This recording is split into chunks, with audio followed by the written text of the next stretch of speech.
If you haven't heard about Anchor, it's the easiest way to make a podcast. Let me explain. It's free. You can record and edit your podcast right from your phone or computer. Anchor will distribute your podcast for you, so it can be heard on Spotify, Apple Podcast, and more. You can make money right from your podcast with no minimum listeners. It's everything you need to make a podcast right in one place. Download the free Anchor app or go to anchor.fm to get started. Welcome to the Be the Adult podcast.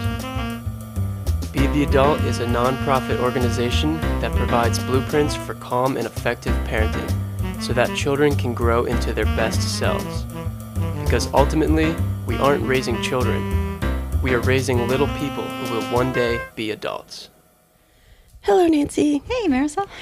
Welcome to episode 3 of Be the Adult podcast. We are a nonprofit organization that wants to share with the world parenting strategies to help you have calm and effective relationships with your children. And everybody else. And actually, we were talking prior to the podcast recording about our fears of doing a podcast like this. This is my third podcast and the one I'm probably most nervous about because unlike the other two, I feel that this one might invite more judgment of me. Like from yourself? From myself, from my kids. And also, I'm not an expert. I'm literally a student of this. This is just the tools that I use in my life given to me by you that have helped me have a wonderful relationship with my children. So I want that for anyone. Especially if you want I feel like everyone wants to be a good parent, yes, but we sometimes need the tools. Absolutely. But my fear, my monkey brain says, oh, like, what if, someone hears you, like, not behaving calmly with your children? Never. Or what if your child does something typical of a teenage child that isn't necessarily a great thing? How's that going to reflect on you and the podcast and the nonprofit? So I had all these fears going on, and as I've mentioned to you, I'm in a point in my life where I've learned to run towards my fears. Yes. If I run towards them, I get to the other side of them. It's beautiful. So this is me saying I'm being very vulnerable here, joining you on this podcast. Watching you take a couple deep breaths, yes. And I don't profess to be an expert in any of these topics. What I am is an example of someone who did not have a strong foundation of how to be a parent. Right.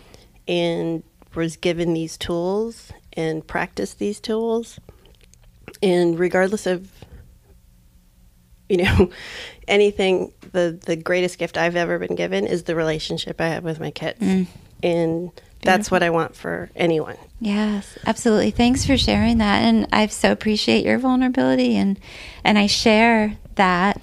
It took you how many years to convince me to actually 3 sit here and do this? I think that's a clue to my resistance, to my anxieties around this, because while I bring with me my training and experience as a therapist, like you said, this is not a therapeutic podcast. It's a conversation. And I am also a mom and know that none of us, no matter, I live, eat, and breathe this stuff every day, and I still mess up. And I'm going to, we all will, because we're human, right? Yes. Yeah. And I think it's important to mention, like you alluded to, we bring with us to the moment everything that we received as kids. Some of it was great and some not so great. And so all of us, myself included, are going to fall into those not so great moments. But the more we can listen to things like this and do our work, the fewer amount of times that will happen. Yes. And so this is, I would like to describe it as like a companion podcast, a conversational podcast about parenting. This isn't a therapy podcast. Right. If you need therapy, if you have any of these issues that you want to delve into further, we highly suggest you find a therapist or look into any of these topics. There's all this information available to all of us nowadays. Yes. So we just want to offer some tips. Yes. And the way I think about it, this is not a clinical podcast. It's hey, I want to show up better in my family and in the world. How do I do that? Where do I start? What are the basics? And we want to build a solid foundation. That's what Be the Adult is. Yes. And so the topic for episode 3 is behave gently. And what we referenced in the first 2 podcasts is the original content we produced was a book for children to read to their parents and discussing these concepts. I'm going to read from the behave gently part. Sure, great. So, I need you to behave gently. Why? This teaches me that I deserve tender physical treatment from everyone in life and that I should behave this way with others too. How? Please only use gentle hands because harsh hands hurt my body and soul. Oh, I love that part, the soul part. Absolutely, because we're talking about behaving gently physically and emotionally. Yeah, and that kind of blends perfectly with our episode 2, which was stay calm. Mm-hmm. And hard to do this if we're not calm, right? If you're not behaving gently, you're already not behaving calmly. This one is particularly relevant to me, and I'll share a little bit, but I'll share with the audience. I grew up in a very abusive home, physically abusive. I wish I was spanked. I laugh. I know you always give me that. I get chills. My heart hurts. Yeah. I'm okay with it. I'm okay now because all that had to happen for me to be here with you now to discuss this. So thank you. I'm in a good place. But growing up, I was physically abused. I don't know if it was a cultural or if it was a generational, but it was the belt. It was a very common way to parent me. I'm so sorry. I'm putting air quotes around parent. Yes, because we don't want that to be a part of parenting. Yes. And so this particular concept, I knew growing up, I was afraid of becoming a parent because I knew enough to know that was a cycle. They repeat themselves. And I think I had this fundamental fear that I was never going to be able to not do that. Understandably, yeah. Here I am. My kids are 17, and 13. And I can say I broke in that cycle. It's one of my biggest accomplishments. Beautiful. And I always say to my kids, hey, whatever I do that makes a mistake, I already won because I don't beat you. Absolutely. Changing those patterns is so hard. Yeah. Yeah. And you're changing them for not only this generation, but future generations too. But instead of highlighting me not doing it now for my kids, right. I want to highlight how it feels as a child because I thought about it last night preparing for this. And for me, I shut down as a kid. When your parent is not behaving gently with you. Yes. It's not like I learned anything positive from that experience. I just learned to exit my body, my mind, and, get through it. I just wanted to get through. To survive. That's not good parenting. You don't want that for your children. But you can go anywhere and see a parent not behaving calmly with their kids. So what do you consider behaving gently? Sure. And first I want to validate you sharing and being so vulnerable with me and with everyone who's listening. To me, that's pure courage. I'm actually fighting my tears back. It's just joyous tears to see where you are and appreciate your courage to be here and share something that all of us could have a story like that. Thank you. So yeah, thank you. So behaving gently is near and dear to my heart because I like to look at children as either learning to survive a family if the waters we talked about kind of our family is a body of water. And so I'm just going to keep using this metaphor because it works for me. And if the water is like a monsoon, then they have to survive it, like the example that you gave, which when a child has to survive, he or she can't focus on being his or her best self. They focus on surviving. And so then they take that and go out into the world from that perspective and believe that life is about surviving. And unfortunately, they'll subconsciously recreate relationships, situations that mirror that because that's their norm. That's their familiar place. I call it the default. Exactly, yeah. Because we're wiring them.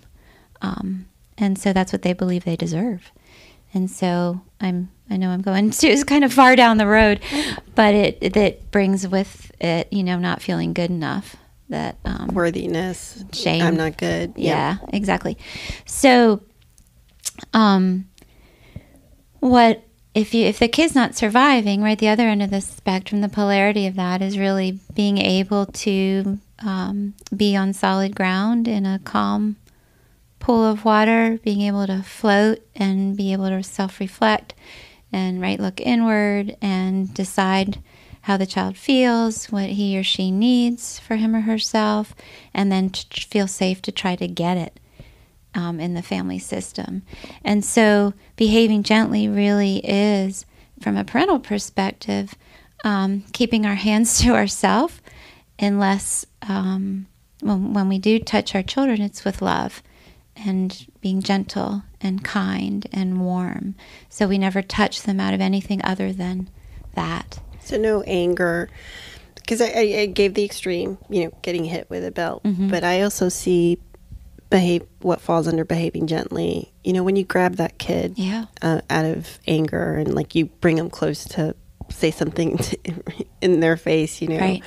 Or I also kind of include even not handling the child, but when you're upset and you're storming about and slamming doors or I'm thinking about your kitchen cabinets and stuff, right. Any feeling that makes me feel like I'm walking on eggshells to avoid that reaction, yes, falls under that behave gently. Absolutely. So physically and emotionally, right?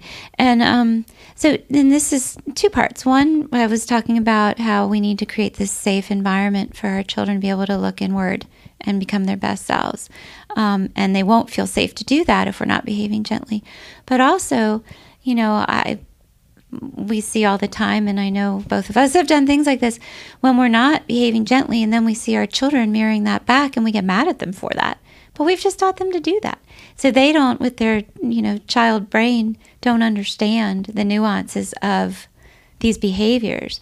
And so if we grab our child by the arm to talk to them, and then we see them grab their sibling or their friend and we get mad, it really sets them up to fail, to be utterly confused, anxiety. Yeah. Anxiety is a huge component of this, I think, from the child's perspective. From my perspective, I had anxiety issues for years because of that.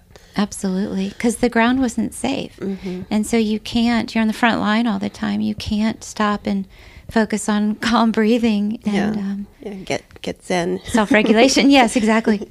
Yeah. So I want to ask you two follow-up questions. So first, if anyone who's listening is cringing because they're playing a tape in their head right now of the times that they haven't behaved calmly, I'd like to first say, stop right there. You're listening to this podcast, so you're already taking a step in the right direction. Absolutely.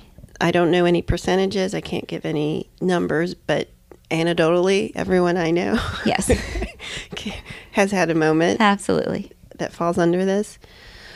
But what if in the past you're listening to this and you're like, I haven't behaved gently. I'm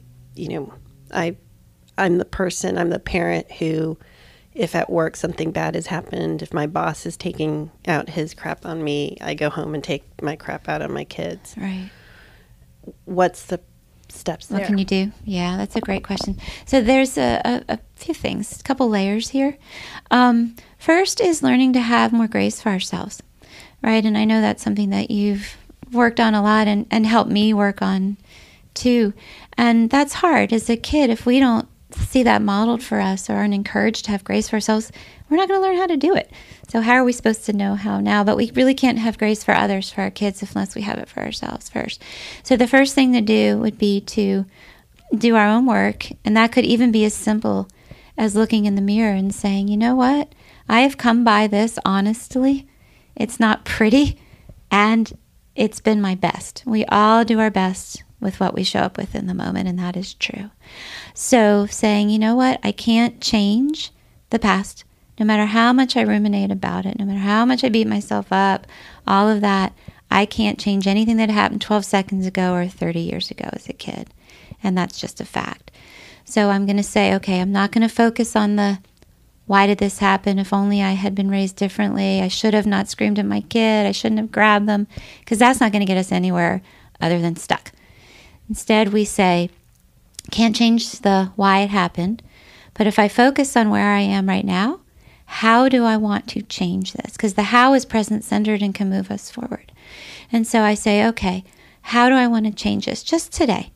And where I would start is actually owning it, and owning it to your child, and going to your child in a quiet moment and saying, hey, sweetie, I love you so much. I know you know that, or I hope you know that. And I've been realizing that there's been times in the past when I haven't behaved the way you deserve. I'm actually fighting my tears back as I'm talking about this. I haven't been as gentle or as calm as you deserve. And I'm sorry. And I'm sorry to myself, because that's hurt my heart too. So I'm sorry to both of us.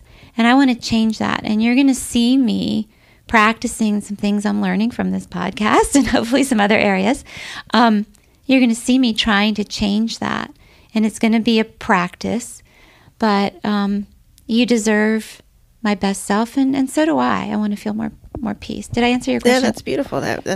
And that leads perfectly into my second question. Okay, good. Is you've had this moment. You had it today. You lost your shit. Yeah. I think I've apologized to my kids so many times. Yeah. Which is not the way I was brought up. Yeah. But I think it's a gift, because it's sort of like a reset button. Like, I screwed up. Yes. But I know a lot of people, that's very counterintuitive to apologize to your child. There's this, conditioning that I believe we've received, that you're the adult. What you say is right. Golden. So I wanted to talk a little bit more about that you lost it today. How do you circle back with that kid and say, okay? Yes. Yeah, and we're going to spend a whole podcast talking about apologizing. I forgot which one it is, but it's down the road.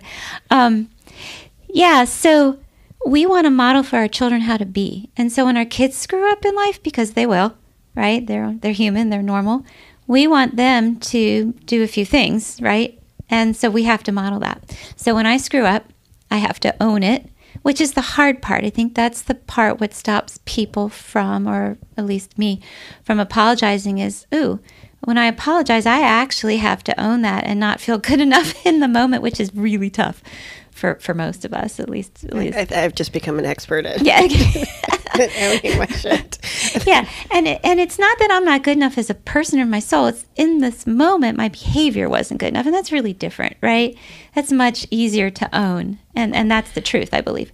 Because I feel when I have a freak out, or if I am not showing up my best self, the emotion I get is shame. Yeah. That's my indicator. When it starts from my hairline down, and I'm you embody it, intimate with shame. I know that's like, I'm going to have to deal with this. This is, shame to me is an indicator of like, you need to process. You need to be aware, and then you need to apologize. Yeah, because it's you not feeling enough in that moment, which, I think is healthy when we tie it to our behavior, but not that that's who we are. It's not a good enough person.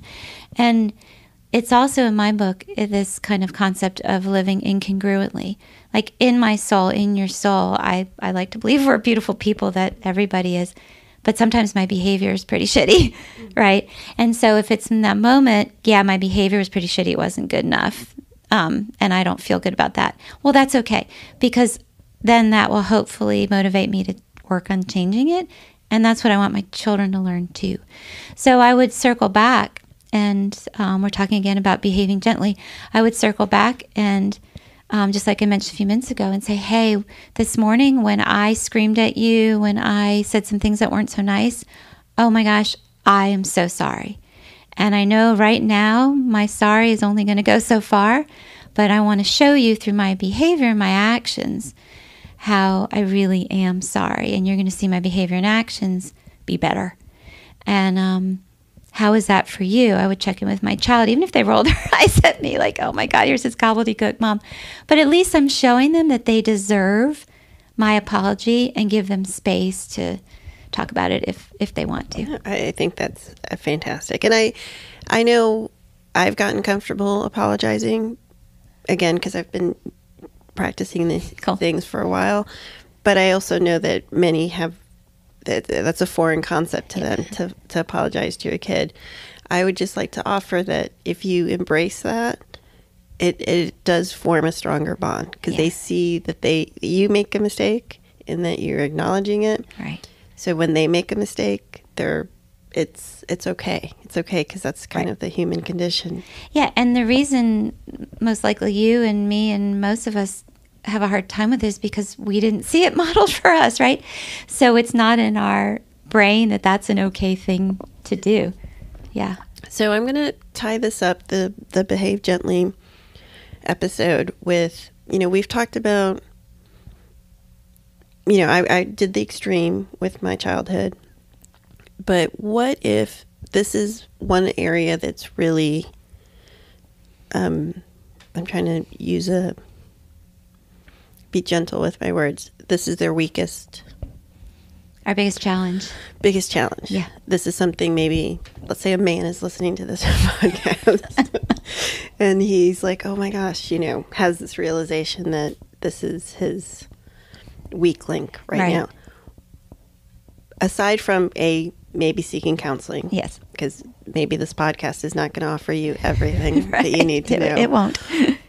What would you suggest to that person that's having this like aha moment that, oh shit? Yeah, that's a great question. So again, I always have layers to my answer, so I apologize.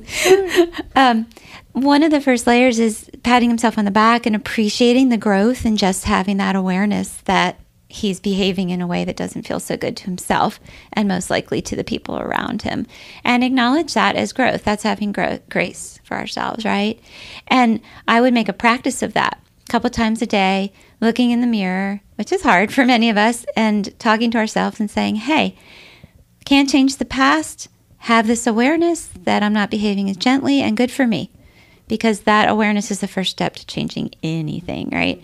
And then maybe picking one thing to do.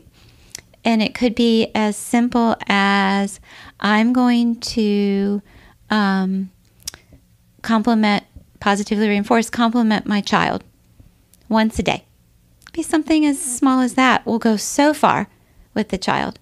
And just find something labeled the behavior, not the child, right? We could spend a whole podcast talking about this, but basically saying, hey, Sally, I really appreciated how you cleaned up the table without me asking. Hey, Sally, I really appreciated how you just smiled at me. It's so cool to watch you work hard on your picture that you're drawing. So just pick one skill, practice, practice, practice, and then every time that we practice it, pat ourselves on the back, or this man you're talking about, pat himself on the back that he is taking steps to change. Another layer would be going to his child and like I talked about before, owning it. And that in and of itself, there's so much value, because it's saying to his child, you deserve better. And that will hopefully increase child's self-esteem, right? To say, you deserve better, the child will feel, wow, Dad wants me to feel good enough. I am good enough for Dad, because he's owning this and trying to change. And then another layer is teaching our child to do the same, right? When they want to get better at something, they have to have the awareness, they have to have grace for themselves, and then they need to come up with a plan and then practice the plan. So pure of heart, right? We're all doing our best, males, females, dads and moms. And so if a boy falls down and cries, typically, more often than not, what the dad will say to the child is some form of suck it up, right? I'm not saying it's always that blatant, but some form of you're fine, you're not really hurt, brush it off. And that's typically what dad learned, boys learned from their parents growing up, from their dads. And it also kind of in our backpack that we bring with us, all dads, all parents want our children not to be, I'll just use the word weak or seen as weak, right? I hate that word, but no, it's true though. That's what, don't act like a girl, don't stop crying, it's, yeah. And so the dad's coming by it honestly, or the mom who says this, right? That pure of heart, he wants his child, his boy, to not get taken advantage of, right? To feel self-confident. But the reality is when we behave that way, so that's not gently, a few things are happening. We're dismissing our child's feelings. And so in that moment, the child's going to question whether it's okay for him to feel his emotions, to feel his sadness at getting hurt or his fear. That's what his tears are. And then another layer is, wow, when I cry, I'm not good enough for dad. And that's an unintended consequence from the dad. Dad doesn't intend that. Dad wants the opposite, right? And so really, then you're going to raise a kid who is not as self-confident because he's always going to be questioning himself and whether he is good enough when he cries or expresses his emotion. So really what we want is, and this is another podcast, but is to really honor where the child is. We call it validating and just kind of reflect back the child's experience. So I would say, hey, Johnny, I see your tears. I hear that you feel like you're really hurt right now. So that's not saying I agree or disagree. That's just holding space for my child to feel good enough for me in the moment, to actually focus on whether he really is hurt and whether he really does want to keep crying or not. And that's the way to raise a kid who does feel good enough, who does feel self-confident enough to be strong, air quotes, and take good care of himself in life. That's excellent. And I'm not trying to pick on the male gender, I but know. I feel like there's an opportunity with this topic to maybe speak to the male gender. Absolutely. Well, thank you so much for a wonderful third podcast episode. Do you have anything else you want to say as we wrap up the episode? No, that was fun. That went really fast. Yeah, the next episode 4, we're going to discuss speaking kindly, which I'm excited about because I have so much to say about that. Yeah, thank you everyone for being here. And just that you're here, you're already on your way to growing. So pat yourself on your back.